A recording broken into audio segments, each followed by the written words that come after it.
क्या हाल है साथियों, मैं विकास तोमर आप लोग के अपने trust channel collective study for success में स्वागत करता हूं। 18 अगस्त का करंट अफेयर हम लोग देखने वाले हैं हिंदी इंग्लिश दोनों ही भाषाओं में। टेलीग्राम चैनल पे जो है आप लोग को इस वीडियो की जो पीडीएफ है वो मिल जाएगी और किस प्रकार से हमारा पेड ग्रुप चल रहा है उसकी जानकारी यहाँ पर आप क्लिक करेंगे। आई बटन एक आ रहा होगा, उसमें क्या स्ट्रेटजी होनी चाहिए, अगर आप ज्वाइन नहीं भी करते हैं तब भी आप उसको फॉलो कर सकते हैं। किस तरीके से हमारा पेड ग्रुप चलता है, किस तरीके से हमारे फाइनल सिलेक्शंस हुए हैं अभी ईपीएफओ यूपीएससी जो कराता है, सारी जानकारी यहाँ पे आई बटन पे है। फिर भी आप लोगों को कोई डाउट होता है 9650347272 पे आप हमसे बतिया सकते हैं। ठीक, आज के 10 मोस्ट इंपॉर्टेंट टॉपिक है जो कि प्रीलिम्स और मेंस एग्जामिनेशन में आ सकते हैं, UPSC UPPSC BPSC other state PC examination में।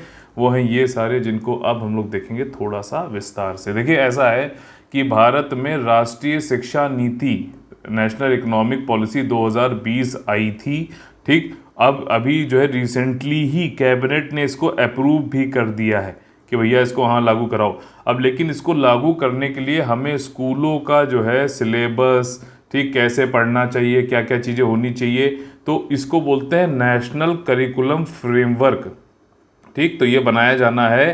ठीक, नेशनल करिकुलम फ्रेमवर्क बनेगा, उसके उपरांत ही सिलेबस क्या होगा, ठीक, क्या चीज़ें ध्यान देनी, क्या चीज़ों पे ध्यान नहीं देना है। ठीक, अब पीछे जो हुआ है उससे सीख लेते हुए आगे जो है हमें नया ज़्यादा बेहतरीन, ज़्यादा इफ़ेक्टिव, ज़्यादा जो है एफिशिएंट नेशनल करिकुलम फ्रेमवर्क बनाना है।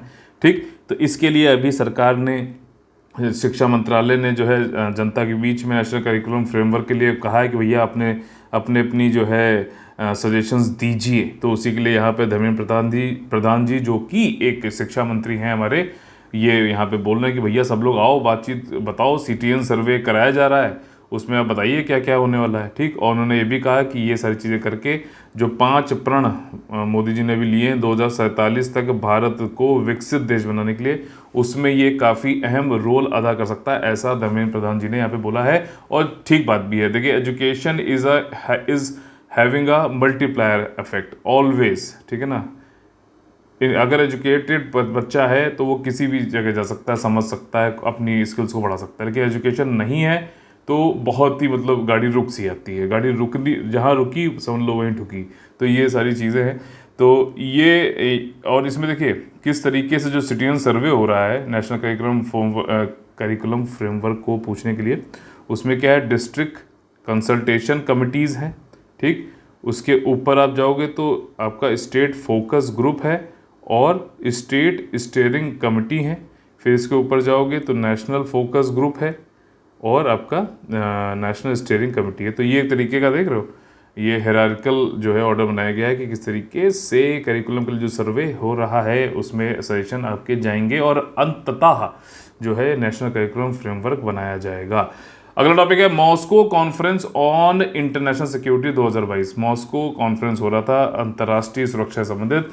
हमारे जो डिफेंस मिनिस्टर हैं राजनाथ सिंह जी, इन्होंने वर्चुअली इसमें हिस्सा लिया। इन्होंने कहा कि ऐसा है, यूएनएससी जो यूनाइटेड नेशन सुरक्षा परिषद या फिर सिक्योरिटी काउंसिल है, वो आज के समय के अनुसार बिल्कुल भी जो है ट्यून में नहीं है। कोई भी जो है इफेक्टिवली, देखिए सुरक्षा परिषद का मेन काम क्या है, दुनिया में शांति यानी कि पीस और सिक्योरिटी यानी कि सुरक्षा बनाए रखना। कोई भी, अब देखिए जो लोग इसके परमानेंट मेंबर हैं वो खुद ही एक दूसरे असुरक्षा फैला रहे हैं।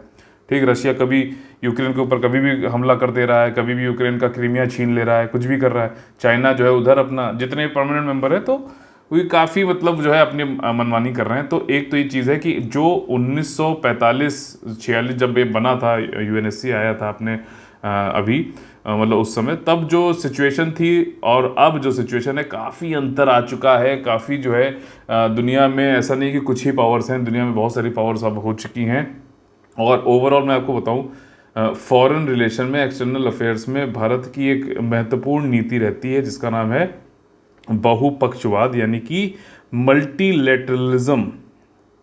ठीक, इसमें कहते हैं कि कोई एक ही पोल नहीं होगा, यूएसए ही नहीं होगा या फिर यूएसएसआर ही नहीं होगा या फिर चाइना और यूएसए नहीं होगा। बहुत सारे जो है मतलब दुनिया में सभी को लीडरशिप, कई सारे लीडर्स हैं, ऐसा नहीं कि आप ही अकेले ही हो या फिर 2 ही लोग हैं। ठीक, तो ये चीज़ समझने वाली बात है। और उन्होंने ये भी कहा कि इसमें अब यूएन में जो है सुधार करना चाहिए और इसमें डेवलपिंग कंट्रीज यानी कि विकासशील देश जो है उनको भी हिस्सा देना चाहिए, उनको भी लीडरशिप देनी चाहिए। ये सारी बातें इन्होंने डिफेंस मिनिस्टर जी ने मॉस्को आपका कॉन्फ्रेंस और इंटरनेशनल सिक्योरिटी 2022 के में जो है बोली। ठीक, और उन्होंने यहाँ पर ये भी कहा इंडो पैसिफिक रीजन में भारत जो है, चूंकि देखिए भारत का प्रायद्वीपीय हिस्सा जो है पेनिनसुला इंडिया, वो इंडियन ओशियन में काफ़ी जो है एक अहम जियोपॉलिटिकली आपका जोग्राफिकली जो है इसकी लोकेशन है। तो चाहता है कि इंडियन ओशियन एक ओपन, फ्री, सिक्योर और समावेशी इंडो पैसिफिक रीजन चाहता है। ठीक, ज़्यादा यहाँ पे जो है साउथ चाइना सी टाइप की चीज़ें मत करो, चाइना की तरफ एक जो है इशारा है। अगला टॉपिक है आपका indigenously developed equipment for Indian army. Indian army defence forces को लगातार आधुनिकीकरण किया जा रहा है उनका, ठीक, और मॉडर्नाइज किया जा रहा है। कैसे? स्वदेशी रूप से भारत में ही वो चीज़ें सारी बन रही है। कोई इक्विपमेंट बनाया जा रहा है, रात में भी आराम से आप देख सकते हो कि दुश्मन आ रहा है जा रहा है, ठीक, कोई पाकिस्तानी घुस रहा है, ठीक, उसको लग रहा है कि मज़े में जो है अपना आ रहा है वो बिरयानी खा के, और तुरंत ही जो है हमने इससे देख लिया और जाके जो है चपत लगा दी।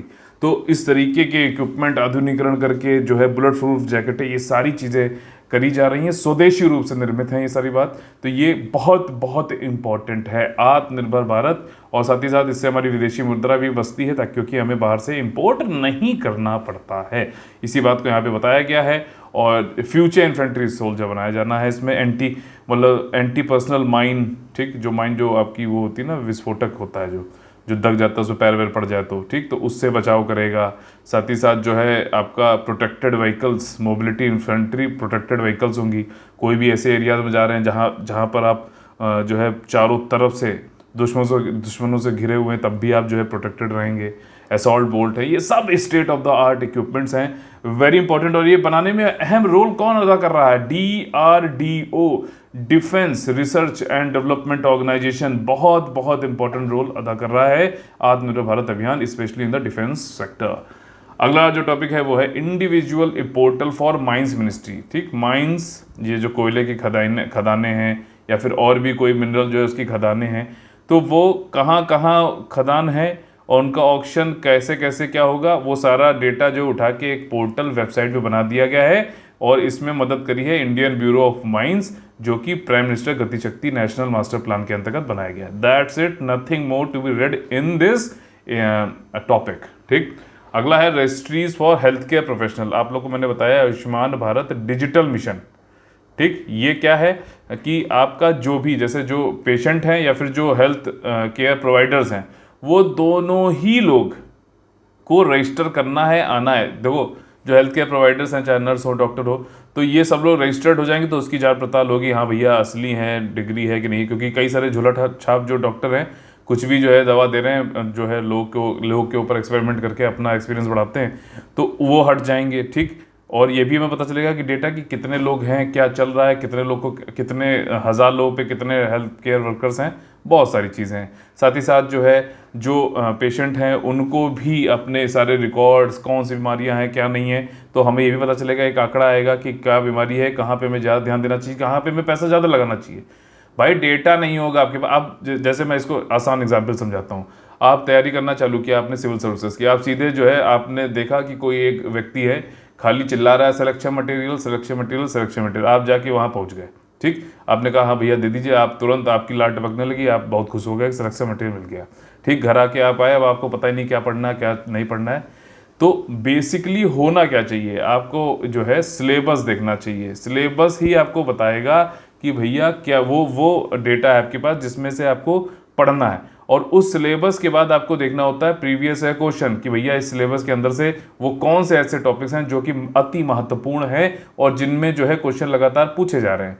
ठीक, उसके बाद आपको जो बेसिक बुक्स है वो पढ़नी है। कोई सिलेक्शन मटेरियल कह के नहीं कोई सिलेक्शन करा सकता। क्या किताब लेके तो ना बैठ जाओगे वहाँ एग्जाम में, पढ़ना पड़ेगा सही गाइडेंस के साथ में, तभी हो पाएगा। तो उसी प्रकार से यहाँ पे जब डेटा होगा तभी हम सारी चीज़ें इफेक्टिवली कर पाएंगे।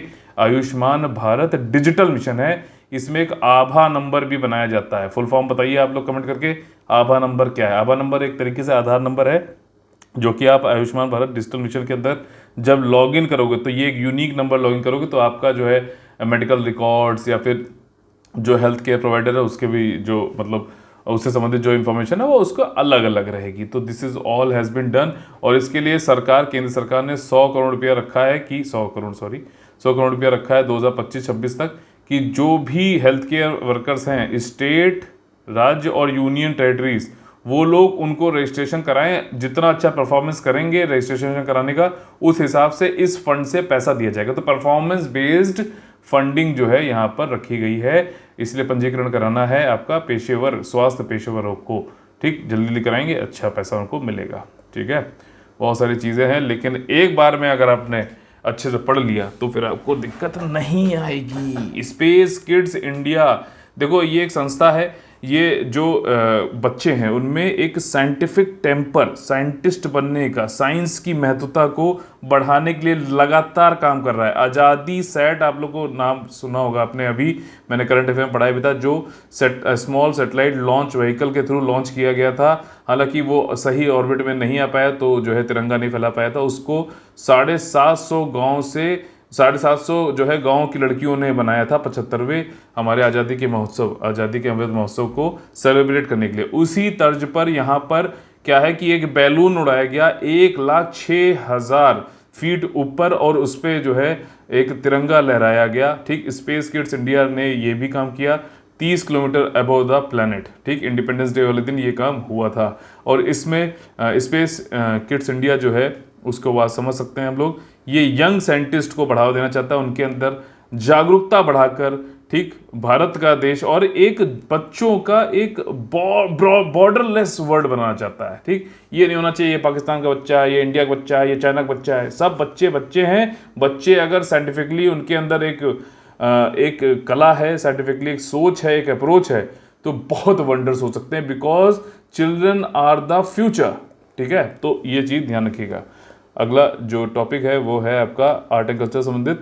नवरोज, जैसे न्यू ईयर होते हैं ना, मकर संक्रांति में हिंदुओं का होता है, अलग अलग जगह पे ओणम जो है, कई कई जगह पोंगल, तो उसी प्रकार से पारसी, ठीक, जैसे Ratan Tata, he is a Parsi. ठीक, आपका जितने भी दारू वाला, चाय वाला, ये सब जो नाम वाले होते हैं ना, जैसे शेफाली जरई वाला हो गया, आपका आदार पूना वाला हो गया, ये सब पारसी कम्युनिटी के हैं, ध्यान रखिएगा, पारसी कम्युनिटी के। Even John Abraham is also half Parsi. So these Parsi जो है they celebrate their new year as Navroz. ठीक है, नवरोज के है, और इस दिन बहुत ही टेस्टी खाना ना बनाकर एक गेट टुगेदर लोग करते हैं, और ये अभी 16 अगस्त को सेलिब्रेट किया गया था, पारसी कम्युनिटी का है, ध्यान रखिएगा।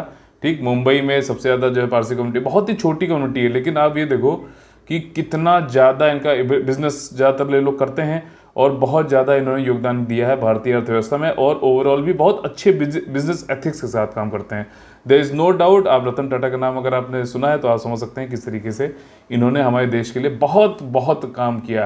हालांकि ये लोग basically they are from Iran, ठीक, अगर उनका हम ओरिजिन देखें तो, but when they are in a country they are fully devoted to that country, that's very important. ठीक, तो ये सारी चीज़ें हैं। और अभी जो है द्रौपदी मुर्मू जी, वाइस प्रेसिडेंट जगदीप धनखड़, इन सब ने भी जो है नवरोज पर पारसी कम्युनिटी को जो है गिफ्ट नहीं गुड विशेस दी। अच्छा, इसमें एक इम्पॉर्टेंट चीज़ ये है कि पारसी जो है अपने फायर टेम्पल्स को विजिट करते हैं प्रेयर करने के लिए। इस फायर टेम्पल्स को बोलते हैं अग्यारियां। इंपॉर्टेंट है, इस तरह की क्वेश्चन, छुपा हुआ क्वेश्चन है, यूपीएससी के द्वारा पूछा सकता है। अगला टॉपिक है औंडी वीरण। ये जो है आपके तमिलनाडु के थे, और 1717 में शायद, if I am not wrong, ना 1700, लेट्स कंप्लीट दिस थिंग, 1717 नहीं, 1771 में जो है इन्होंने इंडियन कमांडर इन चीफ थे, ये ब्रिटिश इंडिया के खिलाफ जो है इन्होंने बिगुल बजा दिया था, उनको काफ़ी जो है उनके खिलाफ लड़ाई छेड़ दी थी। औंडी वीरण जो है ये अरुण थियार कम्युनिटी जो है उसमें जो है जाने जाते हैं हीरो। ठीक, और अभी ये न्यूज़ में इसलिए क्योंकि ministry of state broadcasting doctor L Murugan जो है, उन्होंने मिनिस्टर ऑफ कम्युनिकेशन अश्वनी वैष्णव जी को ये कहा है कि थैंक यू, आपने पोस्टल स्टाम्प बनाया हमारे फ्रीडम फाइटर औंदी वीरन जी के जो है नाम पर के पिक्चर के साथ में, that is very very thank you for you. और ये 20 अगस्त को लॉन्च भी किया गया, लॉन्च किया जाएगा तिरुनेलवेली तमिलनाडु में। ठीक है, कौन सी क्या नाम है, औंदी वीरन पगड़ई, ठीक है इनका नाम है, और ये तमिलनाडु से है। अगला टॉपिक है यूनाइटेड नेशंस ह्यूमन राइट्स। देखिए भारत ने हमेशा जो है पीस, सुरक्षा, इन सब की बात करी है। कभी हम जो है उल्टी सीधी बातें नहीं करते हैं, और उसके लिए हम सिर्फ बोलते नहीं है, काम भी करते रहते हैं। देखिए यहाँ पे 4 लाख US$, 4 स्वैच्छिक ट्रस्ट फंड्स हैं यूएन के, जो मानव अधिकार, ह्यूमन राइट्स को जो है संवर्धित यानी प्रमोट और जो है प्रोटेक्ट करते हैं। तो उसके लिए 4 लाख US$ भारत ने भी दिए हैं for the promotion and protection of human rights. ठीक है, तो ये चीज़ें यहाँ पे हुई हैं। और जो परमानेंट मिशन है यूनाइटेड नेशन का जिनेवा में, वहाँ पे ट्वीट करके बताया भी गया। 4 वो कौन से ट्रस्ट फंड्स हैं? एक तो भाई साहब जो टॉर्चर के विक्टिम्स है उसके लिए है, उनके लिए है। ठीक, आपका अत्याचार के पीड़ित जो हैं, पीड़ित जो हैं, और उसके अलावा voluntary fund for technical cooperation, तकनीकी सहायता के लिए भी जो है फंडिंग की जरूरत पड़ती है भैया, हर जगह फंड की जरूरत पड़ती है। हर कोई मेरी तरह थोड़ी ना है कि बस पढ़ाया जा रहा है।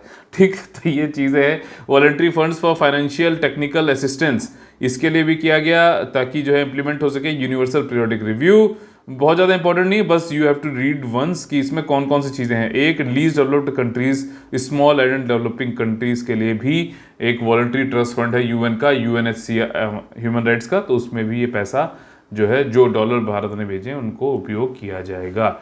अगला जो टॉपिक है, देखिए जो हमारी आंख की पुतली होती है उसमें आगे होता है कॉर्निया। कॉर्निया में दिक्कत ये आ रही है कि कॉर्निया एक तो ह्यूमन से डोनेटेड ज़्यादा होती नहीं है, और धीरे धीरे ये थिनिंग होने लगती है ज़्यादातर। ठीक है, तभी के लिए आंख वाँख का कोई भी ऑपरेशन कराया जाए तो अभी जैसे मैंने आप लोग के साथ साझा भी किया था कि जो है मेरी मदर को आई का जो है सर्जरी हुआ है। ठीक है, राइट में भी लेफ्ट में भी, और जो है आज भी मैं जा रहा हूँ तो दिखाना पड़ता है भैया, उसमें एक 1.5 महीना 2 महीने लग जाता है। ठीक, तो बहुत भागा दौड़ी है, लेकिन सारे काम हो रहे हैं, चिंता ना करिए, कोई भी टॉपिक कुछ भी छूटेगा नहीं। सारे पेड कोर्सेज के कमिटमेंट भी मैं कर रहा हूँ। ठीक है, तो अब यहाँ पर क्या है कि एक तो डोनेट नहीं हो पाती, ज़्यादा अवेलेबिलिटी है नहीं, 70 में से एक ही जो है कॉर्निया अवेलेबल हो पाता है। तो ये एक चीज़ है। दूसरी चीज़, कॉर्निया में दिक्कत बहुत आ रही है, कॉर्निया जो है थिनिंग होने लगती है। ठीक, तो ओवरऑल जो है डिमांड ज़्यादा है, सप्लाई कम है। तो इस बात को समझते हुए आपको ये समझ में आएगा कि हमें भैया कॉर्निया चाहिए, नहीं तो लोग अंधे भी हो सकते हैं, नहीं दिखाई देगा। तो अभी क्या है कि ऑलरेडी ग्लूकोमा जो काला मोतिया होता है उसके लिए सुअर के द्वारा जो है, सुअर के कोलेजन जो होता है उसकी त्वचा से जो बनता है, उससे जो है कुछ इम्प्लांट बना के ऑलरेडी हम सुअर का जो है बायो इंजीनियरिंग करके, बायो इंजीनियरिंग का मतलब ये होता है कि जैसे स्किन है सूकर की, पिग की, ठीक है, तो उसमें से कुछ जो है हम, क्योंकि बायोलॉजिकल लिविंग थिंग है, तो उसमें कोई इंजीनियरिंग करके हम जो है अपने आवश्यकता अनुसार कुछ चीज़ें बना लेते हैं। जैसा कि हमने यहाँ पे कॉर्निया बनाया है। ठीक है, पिग के कोलाजन से कॉर्नियर बनाया है, पहली बार स्वीडन ने बनाया है, ये ध्यान रखना। अब मैं फैक्ट बता रहा हूँ जो कि एग्जाम में पूछा सकते हैं। ठीक, और ये पिग की स्किन से बनाया गया। पिग जानते हो क्या, ज़्यादातर देशों में ज़्यादातर लोग जो है पिग खाते भी हैं, तो फूड है। ठीक, तो वहाँ पे भैया वो जो पिग की स्किन तो ना खा जाते हैं, तो वो स्किन बच जाती है, तो उसी स्किन से ये जो है बायो इंजीनियरिंग करके कॉर्निया वॉर्निया बना लिया जाता है। तो इससे क्या है, कॉस्ट कम है, साथ ही साथ अवेलेबिलिटी भी तो हो रही है ना। और ऑलरेडी ऐसा नहीं है कि ऑलरेडी ग्लूकोमा के लिए हम ऑलरेडी यूज़ कर रहे हैं, और इसमें इंडिया और ईरान में करीबन 20 लोगों को सही भी किया जा चुका है इसी कॉर्निया से जो भी बनाया गया है। और ये सारी फाइंडिंग्स जर्नल जो है एक मतलब मैगजीन नेचर बायोटेक्नोलॉजी 11 अगस्त को निकाला गया है। ठीक, तो ये सारी जो है चीज़ें इसमें बताई गई हैं। इसी के साथ में जो है मार्केटिंग थोड़ी बहुत कर लेते हैं। मार्केटिंग चलिए नहीं करते हैं, आई बटन में यहाँ पे आपको मिल जाएगा, यहाँ पे आपको पता चल जाएगा। देखिए 2023 का कंप्लीट पेड ग्रुप है ये हमारा प्री और मेंस का। ठीक, इसमें अगर आप देखो तो डेली आपको सिर्फ 5.5 रुपये में डेली स्टडी प्लान मिलता है। डेली आपको जो है आंसर राइटिंग मेंस की कराई जाती है, डेली MCQ आपको सॉल्व कराए जाते हैं, डेली आपके सब्जेक्ट वाइज एक सब्जेक्ट हम लोग पढ़ते हैं। ठीक, डेली डाउट डिस्कशन होता है। ठीक, और उस पर जो है आपका कोई भी चीज़ें हैं उसका इवेल्युएट किया जाता है कि क्या प्रोग्रेस चल रही है। ये सारी चीज़ें जो है 6-7 चीज़ें हम रोज करते हैं, और फीस सिर्फ है 5.5 रुपये प्रतिदिन। ठीक, तो आप देख लीजिए किस हिसाब से है। और अगर आप लोग को देखना है कैसे भैया हमारा पेड ग्रुप चलता है, आई बटन पे यहाँ पे क्लिक करेंगे तो you will get the video. उसको पूरा जरूर देखिए ताकि आप अभी हमारा भी काम देख सकें कि किस तरीके से करना है, और बाकियों का भी आप पूछ सकते हैं जो खाली बढ़िया लाखों करोड़ों रुपया जो है मार्केटिंग में उपयोग करके खाली फैंसी बाजी में जो है आप लोग को खाली घेरते हैं। ठीक, तो वो भी आप मतलब सुनिश्चित कर पाओगे कि हाँ भैया कितना सही है और कितना गलत है, कितना दूध है और कितना पानी है। ना कि अभी जो है दूध महंगा हो गया ऐसा बताया गया, अमूल ने पैसे बढ़ा दिए। खैर, तो यहाँ पर डेली मेंस आंसर राइटिंग भी कराई जाती है, उसका अलग पेड ग्रुप है। कंप्लीट करंट अफेयर मॉड्यूल है विद डाउट डिस्कशन, उसका अलग पेड ग्रुप है। और हाँ, जो मैंने आपको ऊपर बताया उसमें सारी PDF भी मिल जाती है, ये भी एक चीज़ है। डाउट डिस्कशन के लिए भी अलग से पेड ग्रुप है। ये जो है पेमेंट डिटेल्स हैं, जो 2023 वाला पेड ग्रुप है उसको आप इनिशियली 5000 रुपीज़ दे के ज्वाइन भी कर सकते हैं। इंस्टॉलमेंट में पेमेंट भी फीस की कर सकते हैं। कोई भी जानकारी लेनी 9650347272 पे आप हमसे बात भी कर सकते हैं। लेकिन आपको एडमिशन लेना है या फिर आप ले चुके हैं, तो आप कोई भी जो ज्वाइन करना चाहता है, पढ़ना चाहता है, तो वो उसको आप फॉरवर्ड ये कर दीजिएगा, ठीक है। चलिए मोटिवेशनल कोट आज का देखते हैं। जब मेहनत करने के बाद भी सपने पूरे नहीं होते तो रास्ते बदलिए, सिद्धांत नहीं। समझो मेरी बात, ठीक। क्या है कि कई लोग ऑनेस्टी से काम कर रहे थे, उनको नहीं हुआ कुछ काम, फिर तो उन्होंने कहा अरे हटो यार अब चोरी चकारी करेंगे, तो वो चीज़ नहीं करना है। जब मेहनत करने के बाद भी सपने पूरे नहीं होते तो रास्ते बदलिए, सिद्धांत नहीं, क्योंकि पेड़ भी हमेशा पत्ते बदलता है, जड़ नहीं, ठीक। इसीलिए कई लोग जो है, भले ही उनके पास नया पैसा आ जाए, पैसा जो होता है, जो उनकी मक्कारियाँ वो उसको बढ़ा देता है, जो उनकी चोरियाँ हैं वो उसको और बढ़ा देता है। पहले वाले जो खुद चोरी कर रहे थे अकेले बैठ के, फिर उन्होंने पूरी टीम बना दी, कहा सब लोग जो है चोरी करेंगे, तो इस तरीके से एक ऑर्गेनाइज क्राइम चलाते। तो जड़ जो है नहीं बदलना चाहिए, पत्ते बदलने चाहिए। बहुत खूबसूरत कोट है, इसको ज़िंदगी में लिखिए, जहाँ पे आप बैठते हो ना वहाँ पे लिखा करो, अच्छा लगे कोट तो, ठीक। और अगर अच्छा थोड़ा लगे तो भाई लाइक शेयर सब्सक्राइब भी करिए, करवाइए। यही हमारे लिए सबसे बड़ी फीस है आप लोगों की तरफ से, जो कि आप वो भी नहीं देना चाहते हैं, ठीक। तो थोड़ी बहुत दक्षिणा तो देनी चाहिए। जय हिंद, जय Bharat, all the very best, Vande Mataram.